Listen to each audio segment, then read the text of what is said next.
Mais um dia, mais uma reflexão de caminhar na graça. Bem-vindos a mais esta reflexão. Que nós entendemos e o quanto nós devemos seguir o exemplo de Cristo. É isso que a gente precisa ter o discernimento, pois nós somos chamados para negarmos a nós mesmos, tomarmos a nossa cruz e seguirmos a Cristo, seguirmos o seu modelo. E o que ele nos traz de exemplo e de modelo quanto à forma como devemos viver? O que nós devemos priorizar? O que é importante? Termos esse discernimento nos conduzirá nessa jornada de amadurecimento.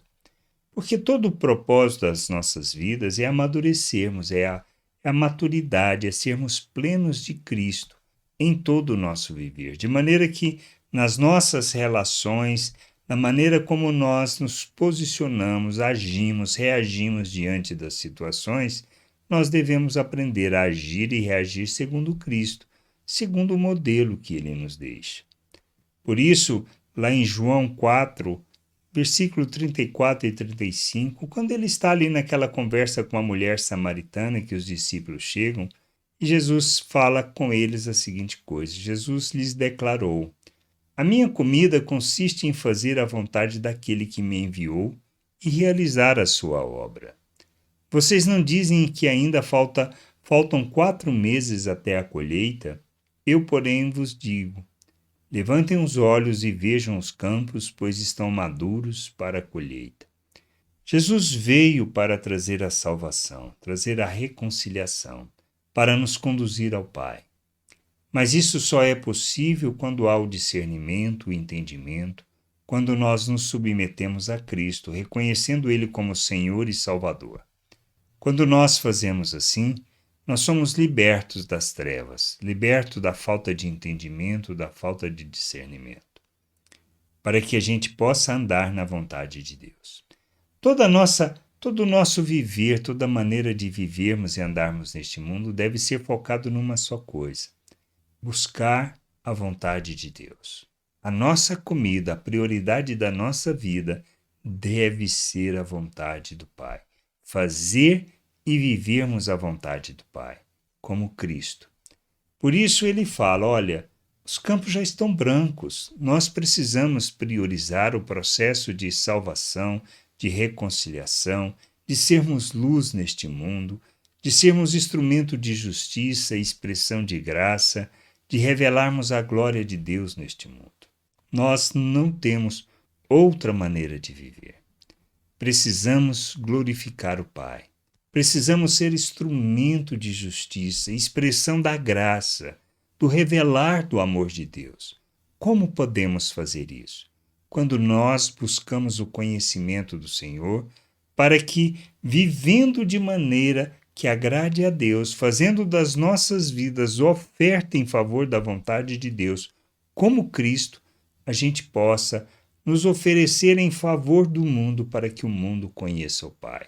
Não viveremos em rebeldia, não viveremos buscando os nossos interesses, nem fazendo a nossa vontade, mas sendo instrumento de salvação, expressão da graça de Deus e do amor de Deus neste mundo.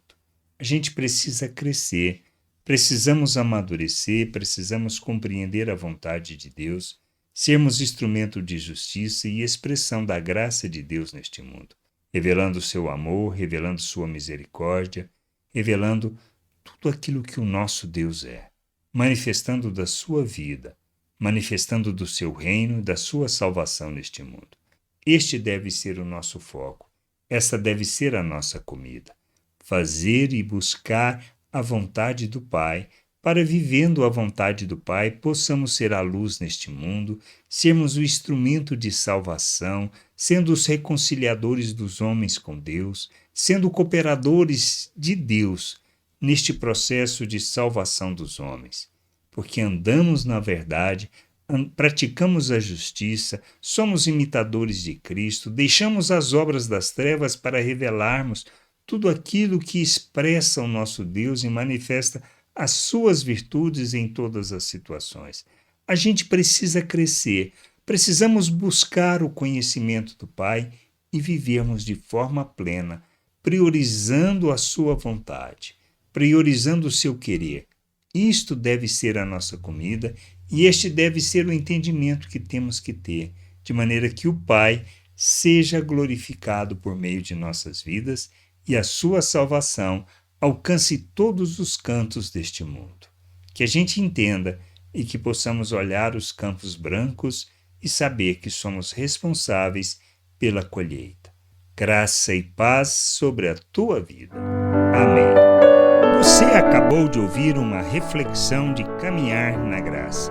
Se você gostou, curta, compartilhe, leve esta mensagem a outras pessoas, para que elas também possam compreender e entender a vontade de Deus. E leia as Escrituras, pois ela é a base, o fundamento para você julgar tudo o que você tem lido e aprendido acerca da vontade de Deus.